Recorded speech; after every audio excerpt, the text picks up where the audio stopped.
ආයුබෝවන් අපි එදිනෙදා ජීවිතේ වටා ක්‍රියාත්මක වන හැබැයි අපිට පියවි ඇසට අපූරු බලවේග ගැන අද අපි කතා කරමු. මේ තමයි තරල යාන්ත්‍රික විද්‍යාව එහෙම නැත්නම් ෆ්ලුයිඩ් මෙකැනික්ස් පිළිබඳව ගෙන එන අපේ විශේෂ විග්‍රහය. අද අපි ප්‍රධාන කරුණු පහක් ගැන අවධානය යොමු කරනවා.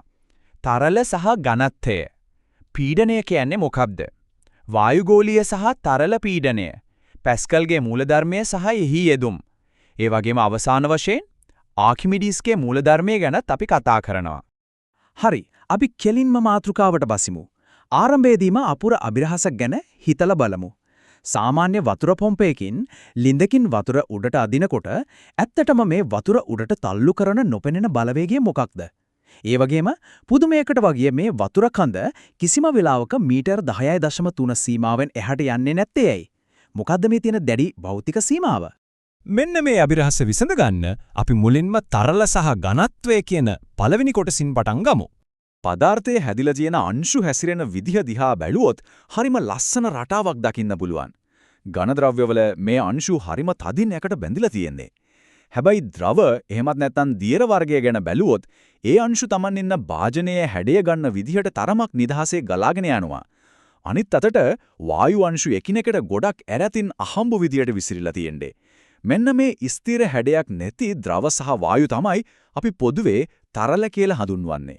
මේ ද්‍රව්‍ය එකිනෙකින් වෙන් කරලා අඳුර ගන්න පාවිච්චි කරන ඊටාම වැදගත් ලක්ෂණයක් තමයි ඝනත්වය කියලා කියන්නේ. සරලවම කිව්වොත් ඝනත්වය කියන්නේ යම්කිසි ද්‍රව්‍යයක ස්කන්ධය එහි පරිමාවෙන් බෙදුවාම එන අගයයි. ඒ කියන්නේ දීලා තියෙන නිශ්චිත ඉඩක් ඇතුලේ පදාර්ථය කුයිතරම් තදින් ඇසිරිලා තියෙනවද කියන එකයි මේකෙන් මනින්නේ. උදාහරණයක් විදියට අපි ද්‍රව්‍ය කීපයක ඝනත්වය සසඳලා බලමු. පිරිසිදු ජලයේ ඝනත්වය ඝන මීටරයකට කිලෝග්‍රෑම් 1000ක් වෙනවා. හැබැයි රසදිය වතුරට වඩා ගොඩක් බරයි. ඒකේ ඝනත්වය 13600ක් වෙනවා. ඒ වගේම වාතය කොයිතරම් සැහැල්ලුද කියනවනම් වාතයේ ඝනත්වය ඝන මීටරයකට කිලෝග්‍රෑම් 1.3ක් වගේ ඊටාම කුඩා අගයක්. දැන් අපි අපේ දෙවෙනි කොටසට යමු. ඒ තමයි පීඩනය යනු කුමක්ද? පීඩනය ගැන ගණිතමය විදිහට කිව්වොත් පීඩනය කියන්නේ බලය එහි වර්ගඵලයෙන් බෙදුවාම ලැබෙන අගයයි.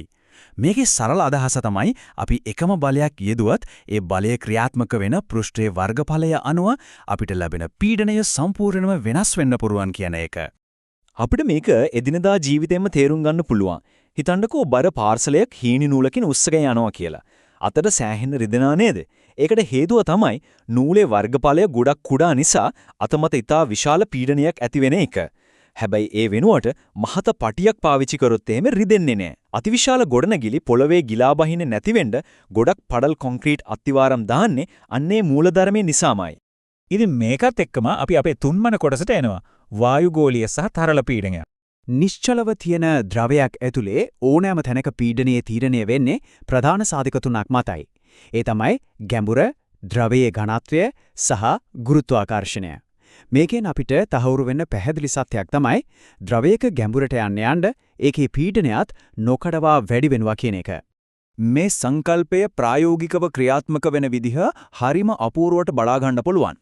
උස ප්ලාස්ටික් බෝතලයක විවිධ ගැඹුරින් සිදුරු හදලා වතුර පෙරවුවොත් වඩාත්ම යටින් තියෙන සිදුරෙන් වතුර ගොඩක් වේගයෙන් සහ වැඩි දුරකට විදිනවා අපිට පේනවා. ඇයි එහෙම වෙන්නේ? ඒ සිදුරට ඉහළින් තියෙන විශාල වතුර කඳේ බර නිසා ඒ යටම ස්ථානයේ පීඩනය සැලකිය යුතු තරම් ඉහළ මට්ටමක පවතින නිසායි. ඒ වගේම ඉතාලි ජාතික භෞතික විද්‍යාඥ ඉවැන්ජලිස්ටා ටොරිසෙලි කරපු විශිෂ්ට සොයාගැනීමක් ගැනත් මෙහිදී අවධානය යොමු වෙනවා. අපේ හිසට ඉහළින් තියෙන ඩැවන්ත වායුගෝලයටත් ස්කන්ධයක් තියෙනවා වගේම ඒකෙන් හැම දෙයක් මතම නිරන්තරයෙන්ම ලොකු පීඩනයක් යොදනවා කියලා ඔහු මුලින්ම ඔප්පු කරලා පෙන්නුවා. රසදිය බැරෝමීටරය භාවිතා කරලා ඔහු මේ වායුගෝලීය පීඩනය සාර්ථකව මැන බැලුවා. මෙන්න මෙතනදී තමයි අපි අර මුලින්ම කතා කරපු අභිරහසට උත්තරය ලැබෙන්නේ.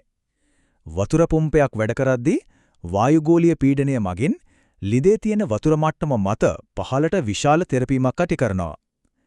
ඒ බලයෙන් තමයි වතුර ටික පොම්පේ බටේ දිගේ උඩට තල්ලු වෙන්නේ.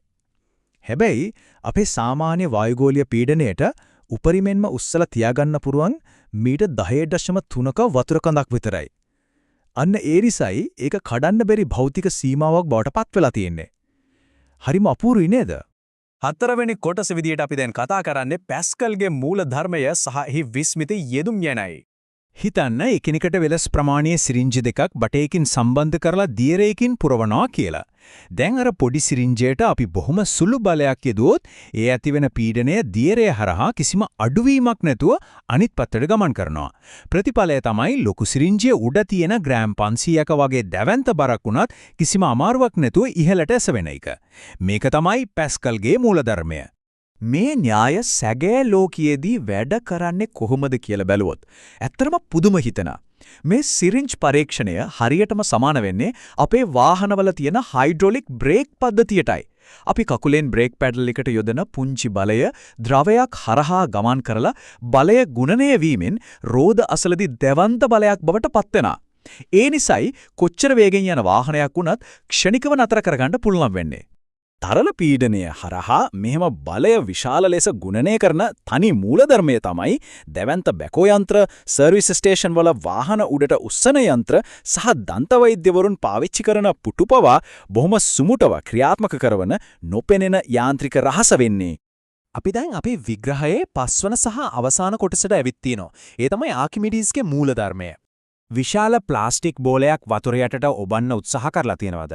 එතකොට අපේ අතට විරුද්ධව ඉහළට තල්ලු කරන ලොකු බලයක් දැනෙනව නේද?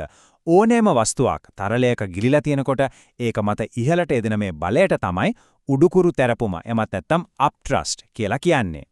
ග්‍රීක ජාතික මහාවිද්‍යාඥ ආකිමිඩීස් තමයි මේ අපූර්ව රහස ලෝකෙට හෙළි කළේ. වස්තුවක් දියරයක ගිලනකොට ඒක මත ක්‍රියා කරන මේ උඩුකුරු තෙරුපම අර වස්තුව නිසා ඉවත් වෙන. එහෙමත් නැත්නම් විස්ථාපනය වෙන දියරේ බරට හරියටම සමාන වෙනවා කියලා ඔහු සොයාගත්තා. මේක සරල පරීක්ෂණයකින් ඔප්පු කරලා පෙන්වන්න පුළුවන්. ගලක් මුලින්ම සාමාන්‍ය විදිහට කිරලා බලලා ඊට පස්සේ ඒක වතුර පිරුණු බඳුනක ගිල්ලුවොත් ඒකෙන් වතුර ටිකක් පිටාර ගලනවා.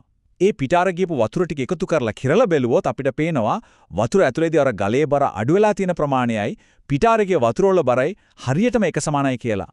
ඉතින් අවසාන වශයෙන් මේ ගැන හිතලා බලමු. කුඩා ඝනවාණි කුට්ටියක් වතුරට දැම්මාම ගිලිලා යද්දී ඒ වාණේ වලින්ම හදපු දැවන්ත නැවක් පාවෙන්නේ කොහොමද? වාණි කුට්ටියක් පළල් බෝට්ටුවක හැඩයට හැදුවාම ඒකෙන් අති විශාල වතුර ප්‍රමාණයක් විස්ථාපනය වෙනවා. ඒ විස්ථාපනය වෙන වතුරවල බර කොච්චරද කියනවනම් මුළු නැවම උඩින් තියාගන්න පුළුවන් තරමේ දැවන්ත උඩුකුරු තෙරපුමක් ඒකෙන් නිර්මාණය වෙනවා.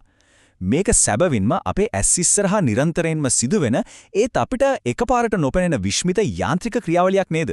අපේ ලෝකේ ක්‍රියාත්මක වෙන්න විදිහ ගැන තවත් මේ වගේ අපුරු දේවල් හිතන්න මේක කදිම ආරම්භයක් වේවි. අද මෙම විග්‍රහය සමග රැඳී සිටි සැමට ස්තුතියි.